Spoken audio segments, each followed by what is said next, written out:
Rompendo em Fé.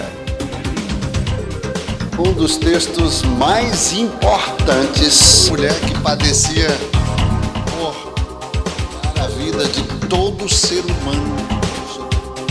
Cada ação há uma reação do seu retorno.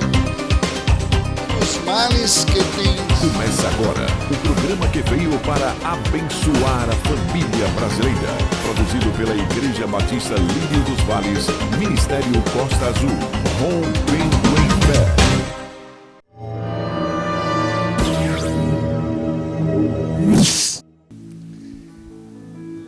1 Coríntios 1, 18 em diante diz assim: porque a palavra da cruz é loucura para os que perecem, mas para nós que somos salvos é o poder de Deus. Porque está escrito: destruirei a sabedoria dos sábios e aniquilarei a inteligência dos inteligentes. Onde está o sábio? Onde está o escriba? Onde está o inquiridor deste século? Porventura não tornou Deus louca a sabedoria deste mundo? Visto como na sabedoria de Deus, o mundo não conheceu a Deus pela sua sabedoria. Aprove a Deus salvar os crentes pela loucura da pregação. Porque os judeus pedem sinal e os gregos buscam sabedoria. Mas nós pregamos a Cristo crucificado, que é escândalo para os judeus e loucura para os gregos. Mas para os que são chamados, tanto judeus como gregos, lhes pregamos a Cristo, poder de Deus e sabedoria de Deus. Porque a loucura de Deus é mais sábia do que os homens e a fraqueza de Deus é mais forte que os homens. Só até aqui. Pai, nós glorificamos o Teu nome. Mais uma vez, fala aos nossos corações. Queremos ouvir a Tua voz. Queremos nos encher mais de Ti. Queremos estar mais na Tua presença. E assim, glorificamos e exaltamos o nome de Jesus. Este que vive e reina para todos sempre. E a igreja diz amém. Graças a Deus, podeis tomar assento.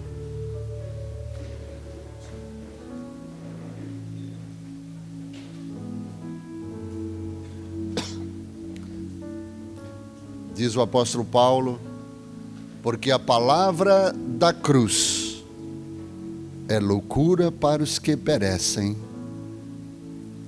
mas para nós que somos salvos é o poder de Deus. Aleluia. Amados, nós sabemos que a nossa vitória está na cruz. É na cruz que nós vencemos os nossos inimigos espirituais. Eu estava ontem compartilhando no café de liderança que nós temos 3 inimigos. Quantos inimigos? 3. O primeiro inimigo não é o diabo. O primeiro inimigo é a nossa carne.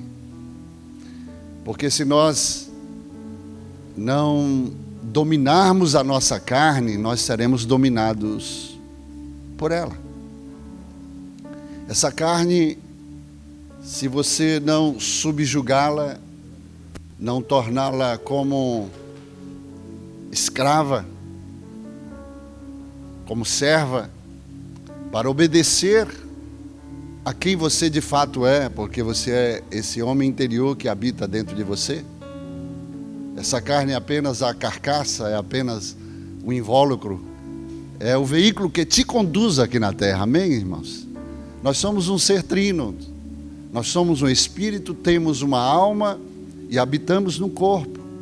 Esse lugar de habitação é o lugar onde Deus disse que nós temos que conservar esta casa.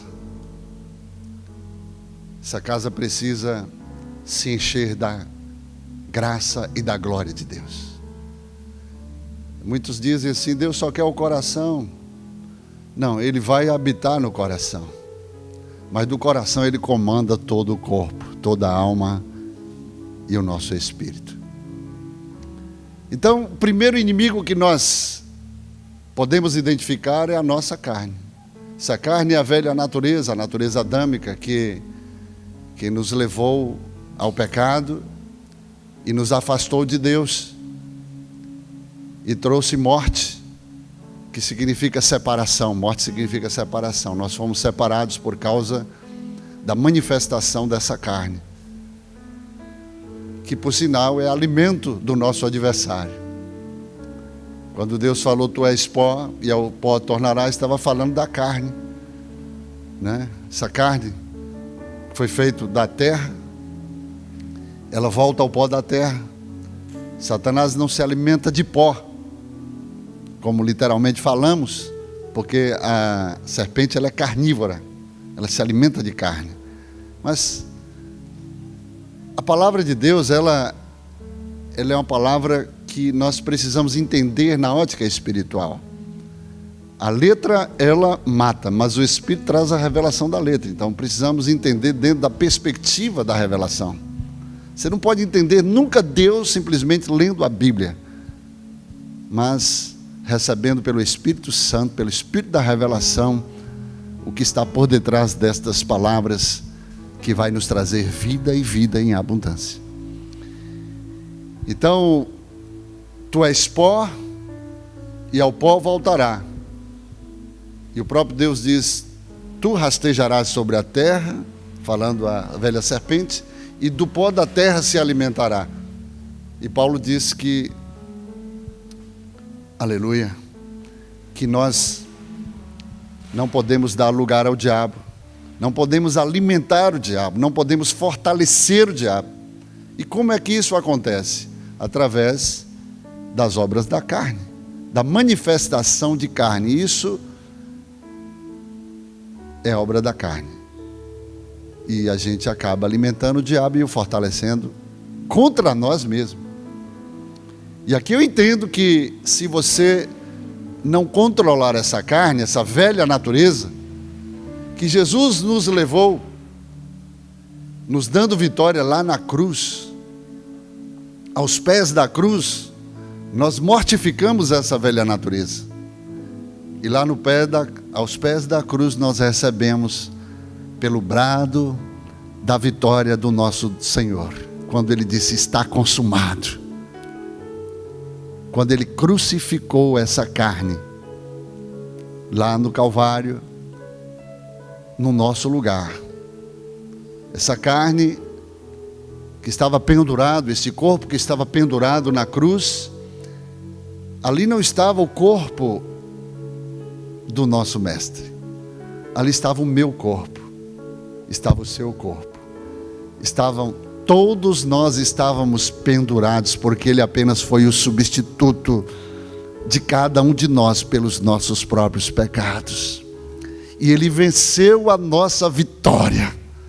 Lá Ele venceu Satanás. Ele consumou a vitória no Calvário, porque na verdade, como nós temos falado aqui, Ele venceu Satanás, foi lá no Getsemane. Foi lá que Ele obedeceu a Deus, quando Ele chegou no seu limite, quando Ele disse: Pai, se possível, passa adiante este cálice, todavia não seja o que eu quero, mas o que Tu queres. E lá Ele rompeu todas as barreiras, todas as dificuldades. Ele rompeu ali no Getsemane, e ali Ele venceu Satanás. Quando Ele chegou pela terceira vez aos discípulos, porque Ele havia clamado para que intercedessem com Ele, naquele momento tão difícil, onde havia uma guerra espiritual, uma batalha entre os céus e a terra, entre o projeto de Deus contra o inimigo deste projeto, porque o inimigo das nossas almas, Satanás, ele jamais gostaria que Jesus fosse para o Calvário.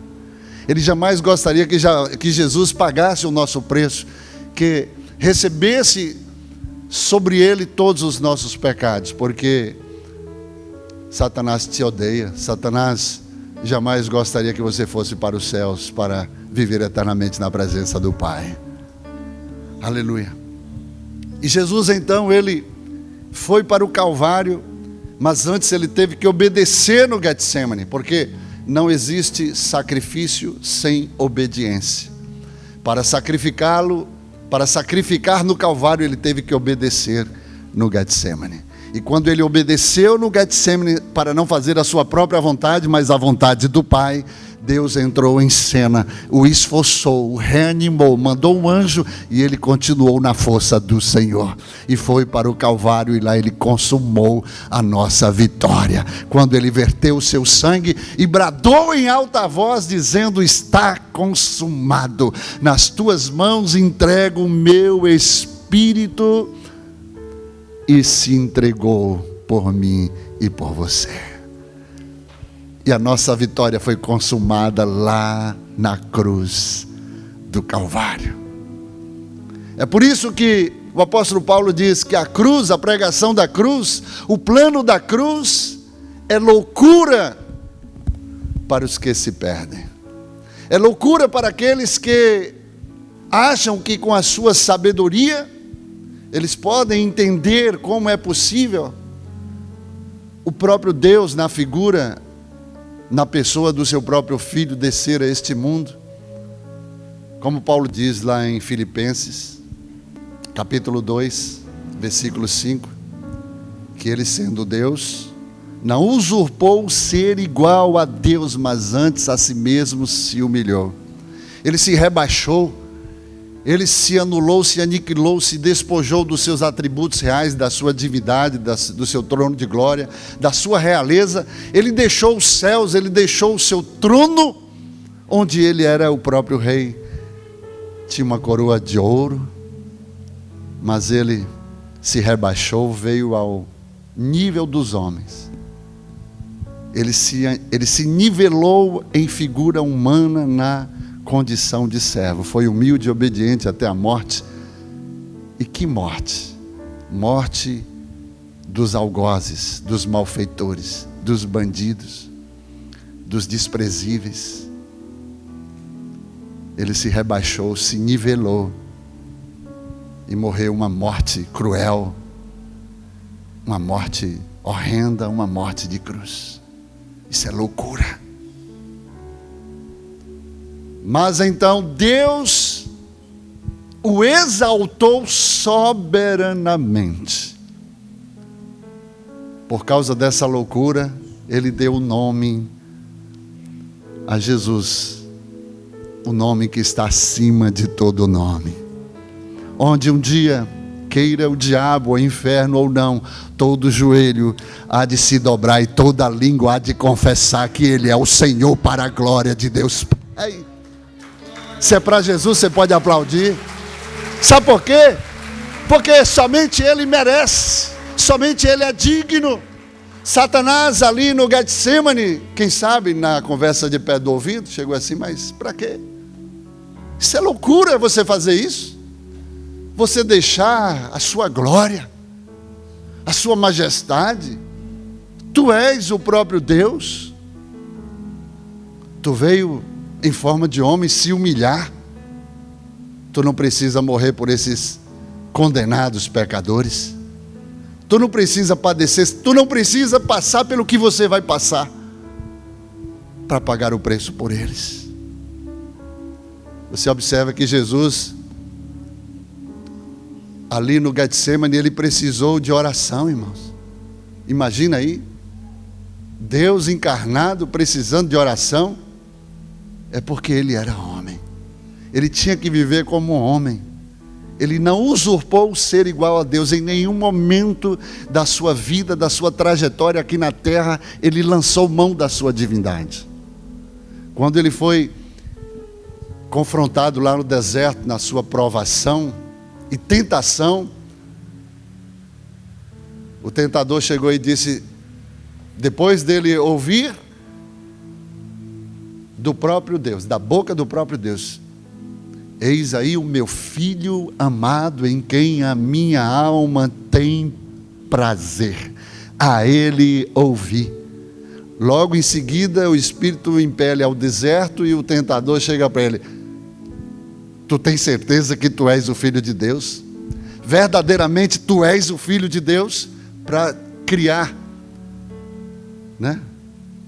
dúvida, insegurança. Depois de 40 dias, o homem totalmente vulnerável, com fome, com sede. E aí o tentador diz: tu és verdadeiramente o Filho de Deus? Então transforma essas pedras em pães. A tentação aqui era Jesus lançar mão da divindade, porque se ele fosse por um minuto Deus na terra, a sua obra não seria aceita pela justiça de Deus, porque a obra tinha que ser 100% humana. Ele tinha que manifestar e tinha prazer e gostava de ser reconhecido e chamado como Filho do Homem. Então ele podia transformar pedras em pães. A pergunta é: sim ou não? Não. Como Deus, sim, mas como homem, se ele transformasse pedras em pães, ele lançaria a sua divindade em ação. E ali ele cairia na tentação do diabo, porque a sua obra tinha que ser perfeita. Se ele falhasse em um tio da lei, em uma vírgula da lei, ele seria culpado de toda ela. Então, os fariseus sempre, os religiosos buscavam sempre buscar uma brecha para condená-lo, para confrontar Deus pelo que ele fez. Mas eles não acharam nenhuma vírgula, nenhum ponto. E Jesus, ele foi perfeito, foi cordeiro perfeito. Ele cumpriu, aleluia, perfeitamente a exigência da justiça divina, para que eu e você hoje fôssemos, aleluia, fôssemos justificados pelo seu próprio sangue. Ele fez tudo perfeito. O salário do pecado é a morte, mas o dom gratuito de Deus, um presente de Deus, foi a graça. E Paulo diz: pela graça sois salvos. Isto não vem de vós, é dom de Deus, para que ninguém se glorie. É um presente. Quando você recebe um presente, você não precisa perguntar, é até antiético você perguntar: quanto foi que custou esse presente que você está me dando? Mas você sabe que esse presente custou o sangue do Cordeiro de Deus, do próprio Filho de Deus, para pagar, aleluia, o preço pela sua absolvição, pelo seu resgate, pela sua remissão, pela sua salvação. Você pode aplaudir a este Jesus por isso? Aleluia! Se nós estamos aqui foi porque Ele veio para pagar esse preço. Ele recebeu o mandamento do Pai e Ele disse: este mandamento eu recebi do meu Pai, tenho poder para dá-la e tenho poder para retomá-la. Ninguém toma de mim, mas eu de mim mesmo o dou. Em outras palavras, ninguém poderia matar a Jesus. Ninguém poderia tirar a sua vida. Quando os soldados romanos, enviados pelos sacerdotes, iam para prender a Jesus, e ele perguntava: a quem buscais? A Cristo, o Nazareno. E ele respondia: eis-me aqui. E eles caíam, pá, todo mundo caía por terra. Outras vezes eles iriam para poder prendê-lo, mas enquanto eles não metiam mão para capturá-lo, eles ouviam Jesus pregar, porque Jesus não perdia tempo. E Jesus pregava, e a sua pregação desarmava todos eles ficavam praticamente com as mãos atadas, não podendo fazer nada, e voltavam. E aí os seus superiores perguntavam: cadê o homem?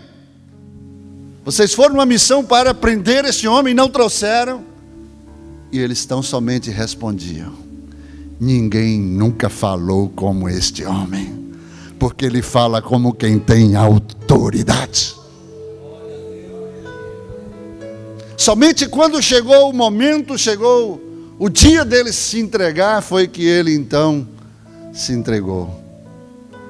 E ele declarou para que todos soubessem: olha, eu vim para isto. Pilatos chegou para ele: tu não sabes que eu tenho poder para te absolver? Ou para te condenar?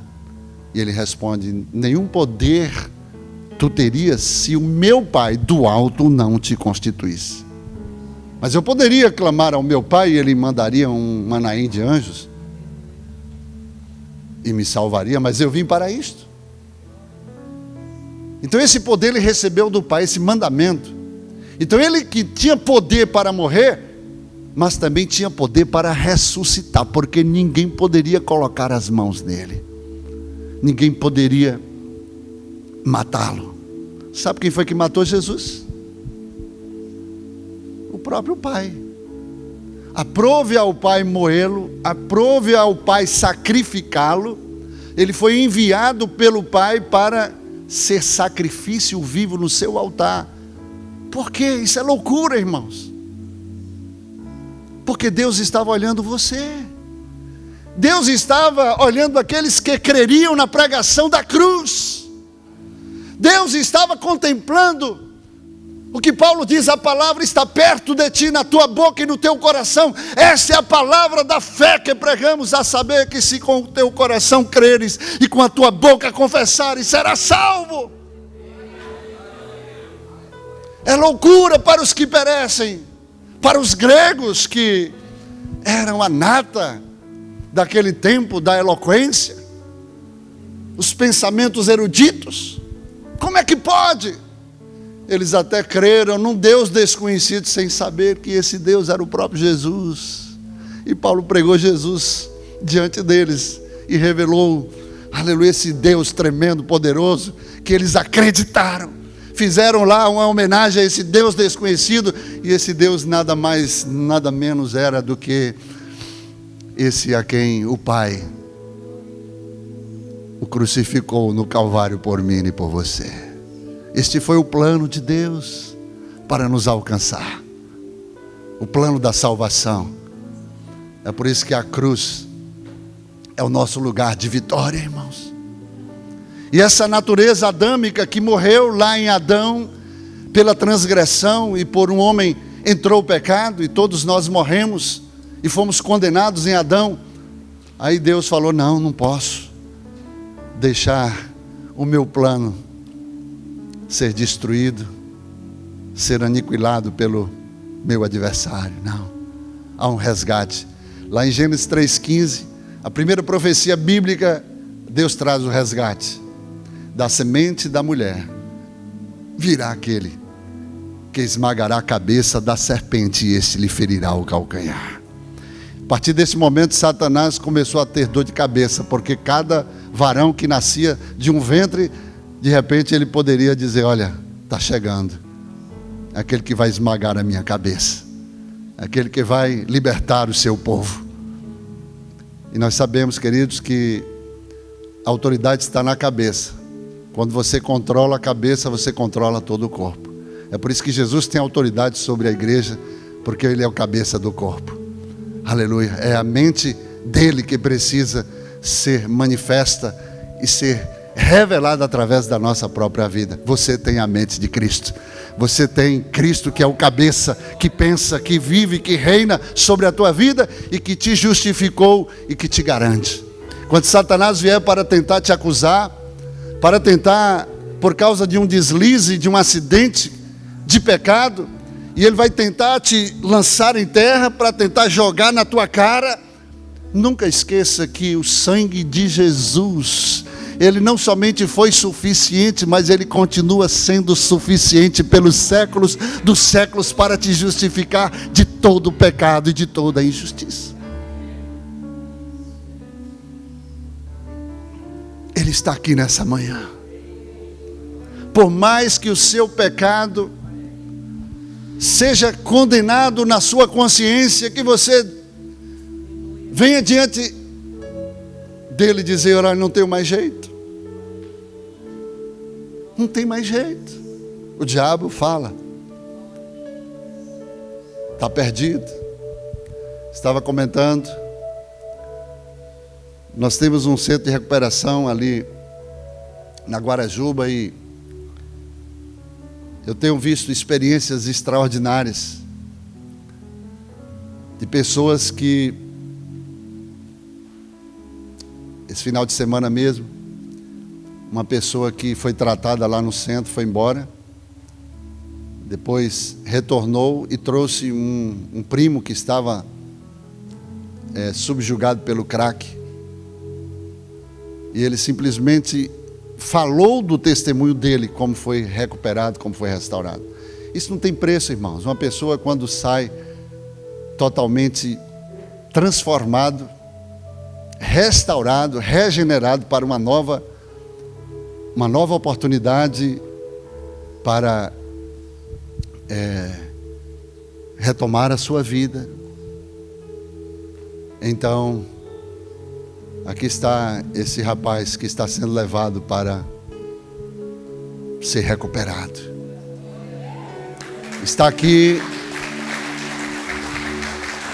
Deus o deixou aqui sempre, ele volta aqui porque ele sabe que daqui a gente nunca deixa ninguém jogado na sarjeta, a gente leva para ser recuperado. Sabe por quê? Porque o amor de Deus que foi derramado no meu e no teu coração, também foi derramado no coração deste homem. E assim como nós somos importantes para Deus, esse também, a alma dele, o sangue de Jesus foi vertido no Calvário por amor e foi derramado pela sua vida. Porque para Deus não há acepção de pessoas. O amor dele foi manifesto no Calvário, porque todos nós estávamos perdidos, todos nós estávamos condenados. E aqui vem, irmãos, o entendimento. O primeiro inimigo é a carne. Essa velha natureza, como Paulo diz que o que é corruptível precisa ser revestido de incorruptibilidade. O que é mortal precisa revestido de imortalidade, porque até a morte será tragada pela vitória. Isso revela que lá no Calvário, a sua vitória, irmãos, excede o entendimento humano. É loucura para os que não entendem. É loucura para os que se acham sábios, porque a pregação do Evangelho excede o entendimento humano. A cruz, alguns religiosos pegam a cruz e colocam como esfinge, como até mesmo símbolos, até dentro das igrejas. Mas a cruz é um lugar de maldição. É por isso que é loucura, porque aquele lugar era pendurado os malfeitores. E Jesus se tornou um malfeitor, se tornou uma maldição no nosso lugar, porque ele recebeu. Até o próprio Deus, quando ele foi pendurado na cruz e recebeu todos os nossos pecados, não podia estar com ele. Por quê? Eu imagino que no coração de Deus o momento mais difícil foi se afastar do filho. Ou o filho se afastar do pai por causa dos nossos pecados. Porque os nossos pecados fazem separação entre nós e o nosso Deus. E nesse momento, Deus tratou Jesus como um pecador. A ira de Deus, o juízo de Deus veio sobre Jesus e não teve misericórdia, não teve pena. E foi por isso, queridos, quando nós assistimos o filme de Mel Gibson, A Paixão de Cristo, o que você vê e que às vezes você não consegue, a sua alma não suporta tanta violência, tanta maldade. O que Jesus passou ali, aquilo não representa nem 10% do que ele viveu. É loucura. Mas para nós que cremos em tudo que Ele fez, irmãos, é somente pela fé. Nós que cremos, é sabedoria de Deus, é poder de Deus. Aleluia. Para os que creem. Quantos creem aqui no sacrifício vivo do Cordeiro de Deus? Essa é a sabedoria de Deus. É por isso que às vezes a gente não pode tratar as coisas materiais ou naturais de qualquer jeito. Temos que ter discernimento, irmão. A Bíblia diz que os mais fortes suportam os mais fracos. Jesus falou: aquele que quiser caminhar 1 milha, caminhe com ele 2.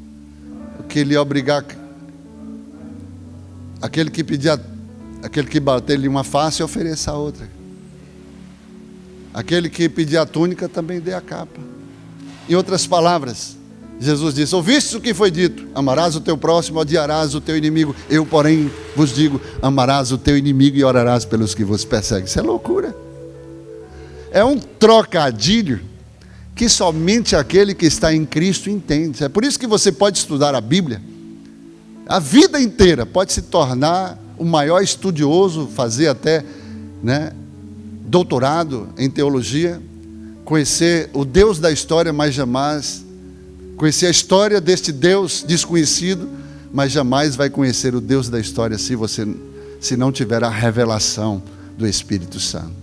Lembra quando Jesus esteve diante dos seus discípulos? Jesus queria saber, isso ele já, claro, mas ele queria registrar, na verdade, para que nós hoje pudéssemos também ter esse discernimento. E Jesus falou assim: olha, quem diz ser o Filho do Homem diante da multidão? E aí Jesus começou, pela beirada. Aí os discípulos chegaram: mestre, dizem aí que tu és um profeta, João Batista, Elias, ou um dos profetas. Aí isso não satisfez Jesus, e aí Jesus foi para os discípulos: e vocês que andam comigo, que são ministrados, são discipulados por mim, quem vocês acham que eu sou? Todo mundo parou. Houve aquele silêncio. Ninguém ousou levantar a sua voz. De repente veio um zap celestial na mente de Pedro. Veio uma revelação e Pedro abriu a boca e disse: tu és o Cristo, o Filho do Deus vivo. Em outras palavras, ele estava dizendo: tu és o enviado. Cristo fala do enviado de Deus para cumprir uma missão. Tu és o Filho do Deus vivo. Ou seja, verdadeiramente, tu veio a este mundo como Filho de Deus, encarnou em figura humana, para se tornar homem, pagar o preço como homem pelo homem. Deus não podia pagar o preço como Deus pelo homem, mas somente o homem tinha que pagar o preço pelo próprio pecado humano. Anjo não podia pagar o preço, tinha que ser homem. E Jesus então teve que praticar essa loucura. Ele se humilhou. Irmãos, lá em João 13, você vê Jesus, quando deu o exemplo, ele tomou o ofício do serviçal mais ínfimo da sua hierarquia, deu folga, mandou ir para casa, só pediu: onde é que está aqui os ingredientes, as indumentárias aqui, porque hoje eu tiro o teu plantão. E aí ele mostrou tudo, a bacia, que está a água, que está o avental, tudo direitinho aqui, pode ir para casa, hoje está de folga. Aí quando Jesus chega no lugar onde mesmo ele já havia dito: olha, segui um homem com uma... segui um homem que vai levando na sua cabeça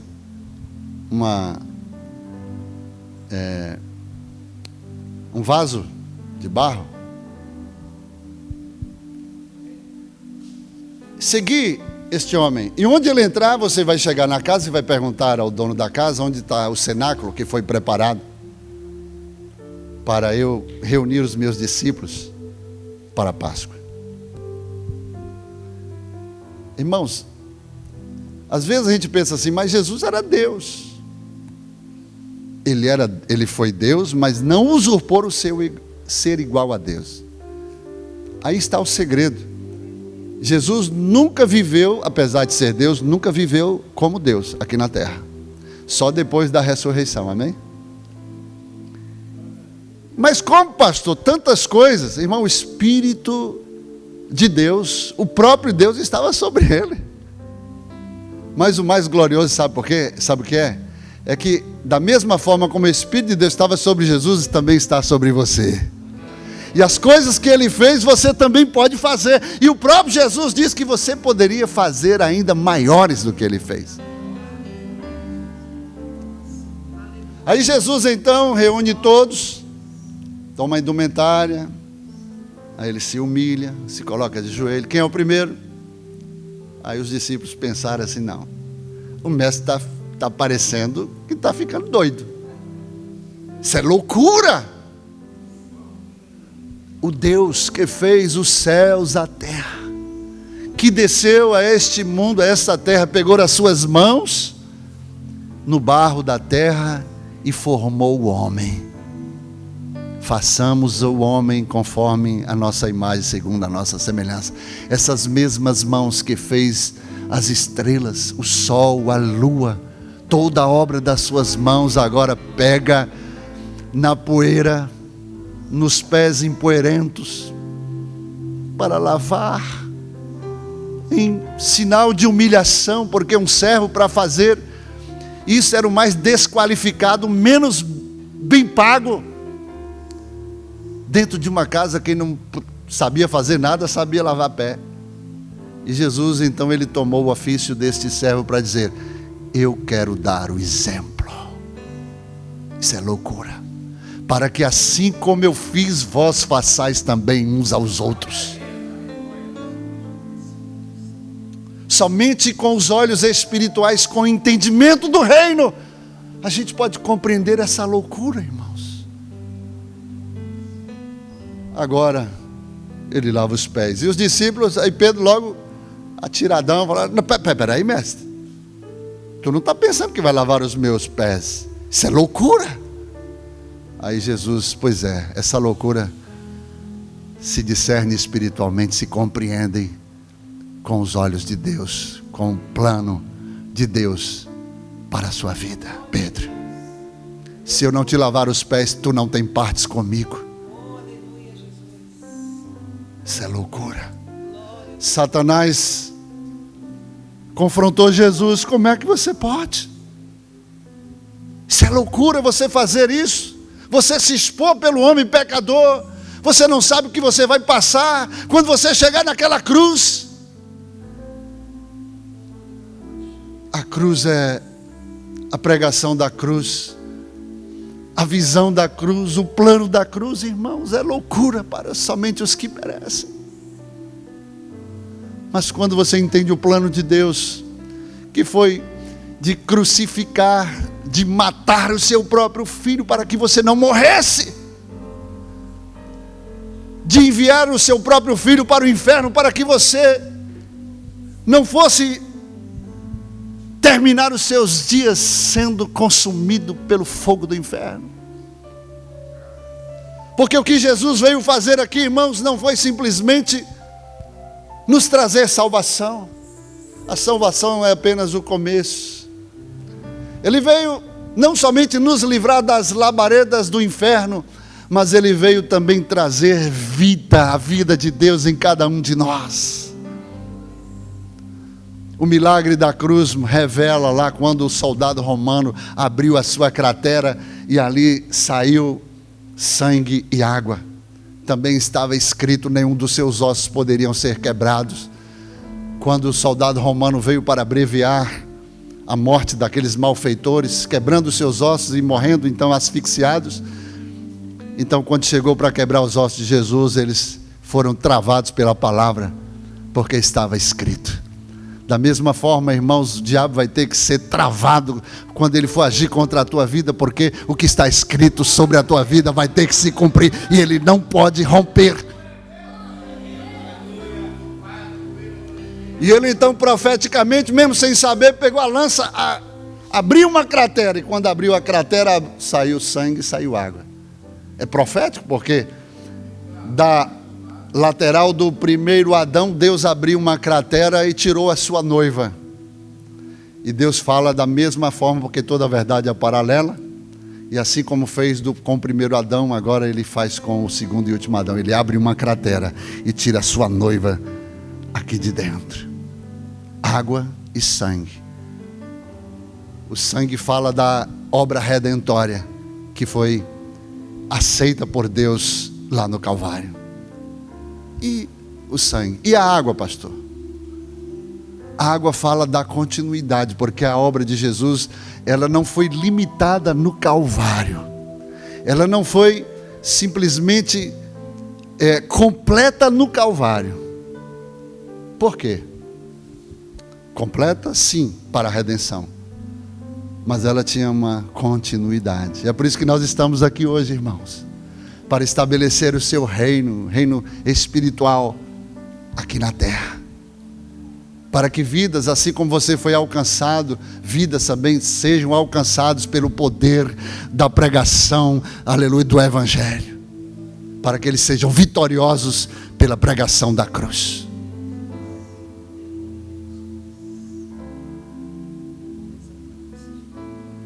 A cruz, como símbolo, tem sentido quando ela está vazia, porque revela que Jesus não ficou na cruz.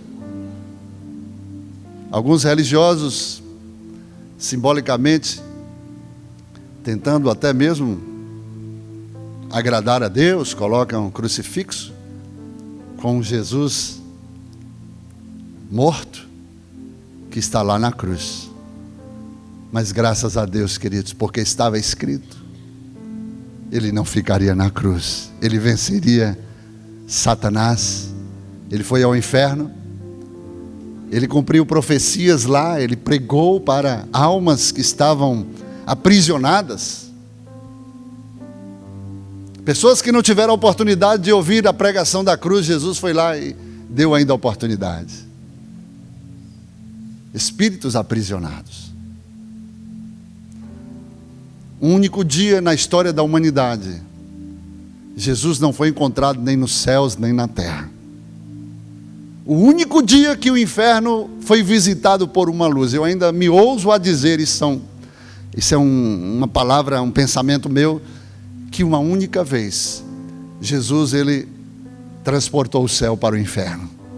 Uau, pastor, o senhor está falando heresia? Se você compreender essa loucura, você vai me entender. Irmãos, céu para mim não é local. É onde ele está. Quando Pedro, depois de um discurso muito duro que Jesus fez aos seus discípulos, lá no livro de João, capítulo 6, versículo 66, e a Bíblia diz que foi tão duro aquele discípulo que quem poderá ouvi-lo? Quem poderá ouvi-lo? É loucura, né? Aí a Bíblia fala que um por um foi se desertando, foi pegando o seu caminho, largando, abandonando o mestre. Ficaram os seus discípulos mais diretos e Jesus chegou para ele: e vocês não querem ir também não? Não querem ir após eles não? Vão! Jesus nunca tinha preocupação com o número, irmãos. Quem deixa ele não vai sofrer uma crise emocional. Sabe por quê? Jesus nunca teve problema com grandeza. Sabe por quê? Ele é a própria expressão da grandeza.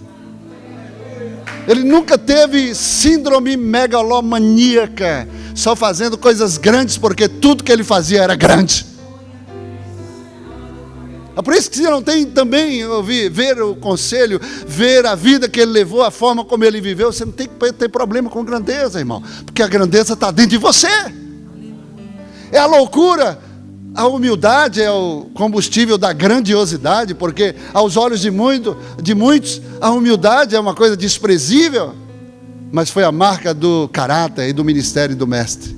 E foi a primeira mensagem que ele ensinou aos seus discípulos, dizendo: bem-aventurados os humildes de coração, porque deles é o reino dos céus. Ele está dizendo, aqueles que têm humildade no seu coração, humildes de espírito, ou pobres de espírito, estão reconhecendo a grandeza, é se tornar o que ele foi, é viver o que ele viveu, é fazer o que ele ensinou, é dar o exemplo como ele deu, na humildade. Porque para muitos isso é loucura, mas para Deus é sabedoria. Você quer ser cheio de Deus? É impossível você ser cheio de Deus se não ser humilde como ele foi. Você quer parecer com Deus na pessoa de Cristo? Você jamais parecerá com ele se você não for humilde, porque o arrogante já está escrito que ele abate, ele destrói.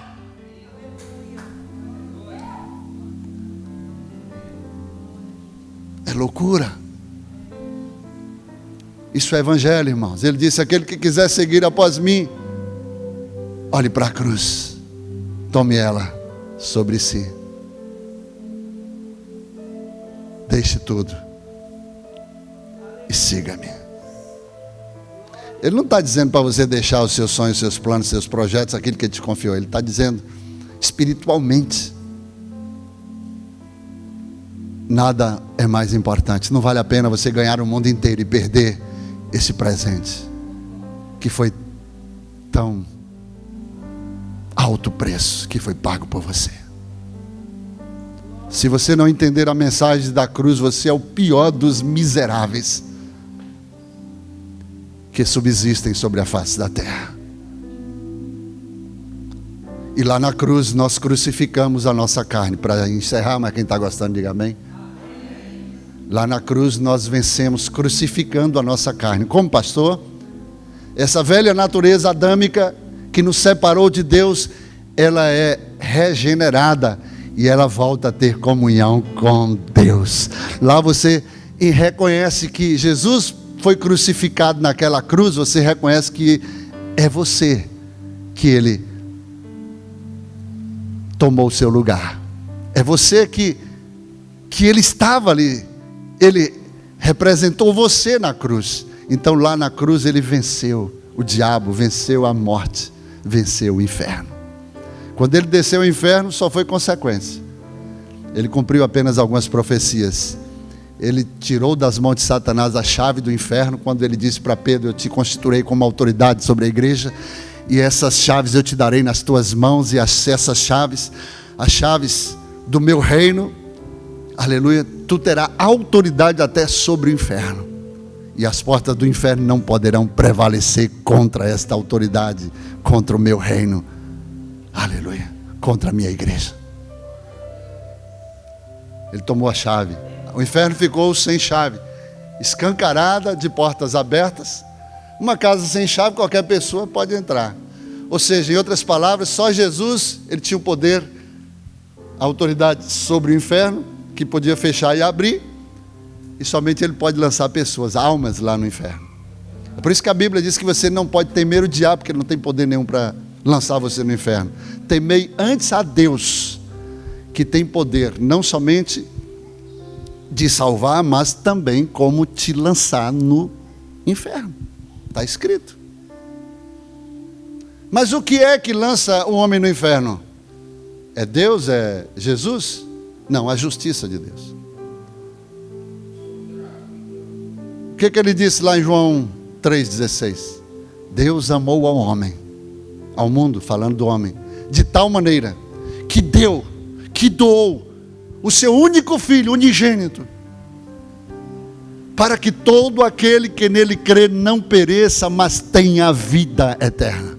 Deus não enviou o seu filho para condenar o homem, mas para que o homem fosse salvo por intermédio dele. Então, em outras palavras, é você mesmo que, não crendo na loucura da pregação da cruz, se autocondena. E a palavra, pelo juízo de Deus agora, te lança no inferno. Você não, lança o que não crê. Amém? Então o plano de Deus, irmãos, é perfeito. Ele cumpriu integralmente.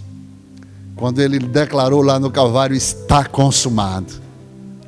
O plano da redenção foi suficiente, o seu sangue ser derramado por mim e por você. Em outras palavras, ele logo em seguida, ele pegaria a cédula que nos prendia e rasgaria na cara de Satanás. Ele rasgaria toda a legalidade que nos condenaria diante do nosso algoz espiritual. Ele nos deu a liberdade. E eu finalizo dizendo para você: a pregação da cruz é loucura para os que perecem. Jesus diz: aquele que quiser tornar meu discípulo, tem que deixar pai, mãe, filho, filha, tudo por amor de mim.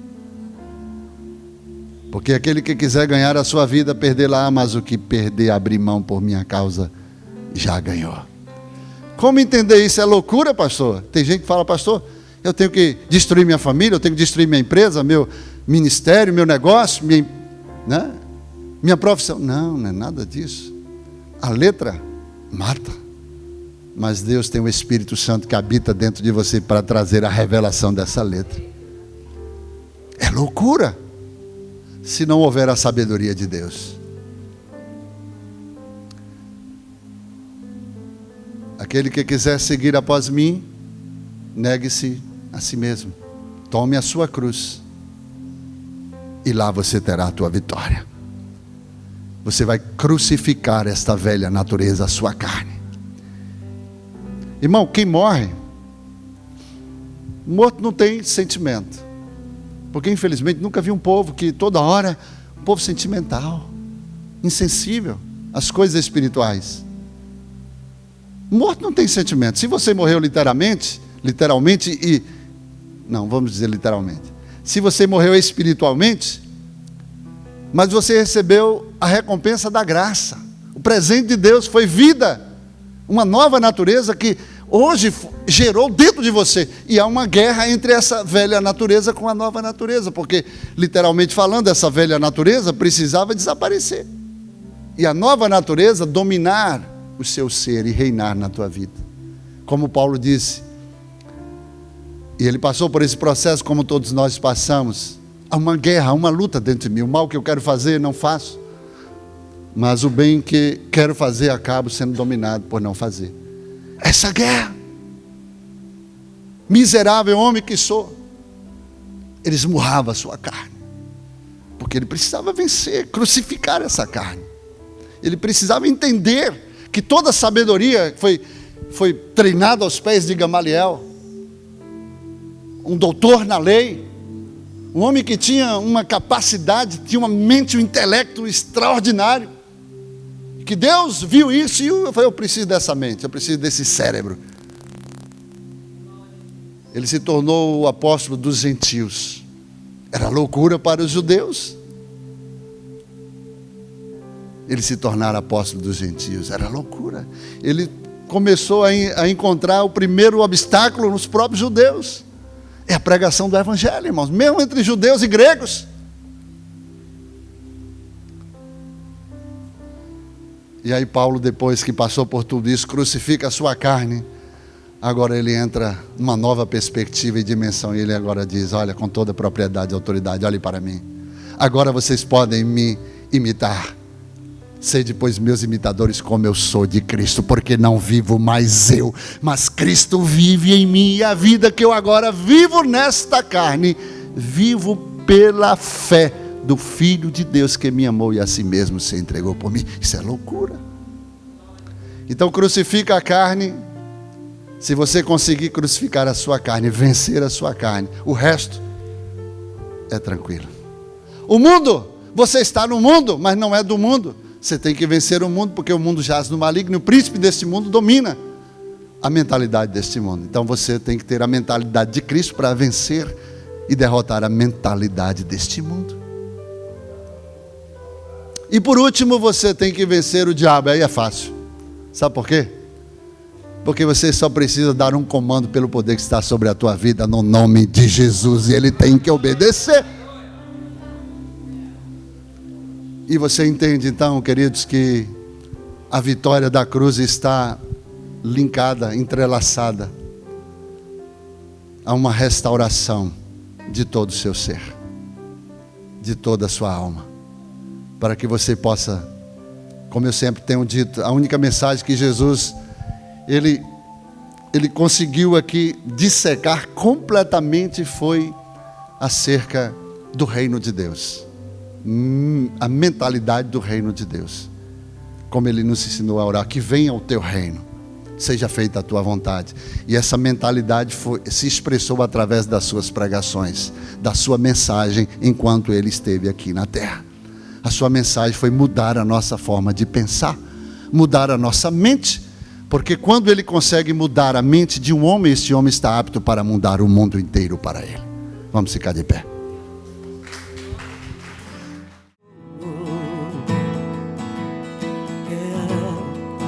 Foi a minha decisão, Jesus amado,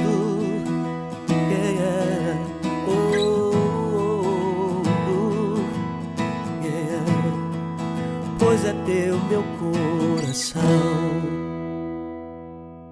Produzido pela Igreja Batista Lírio dos Vales, Ministério Costa Azul, rompendo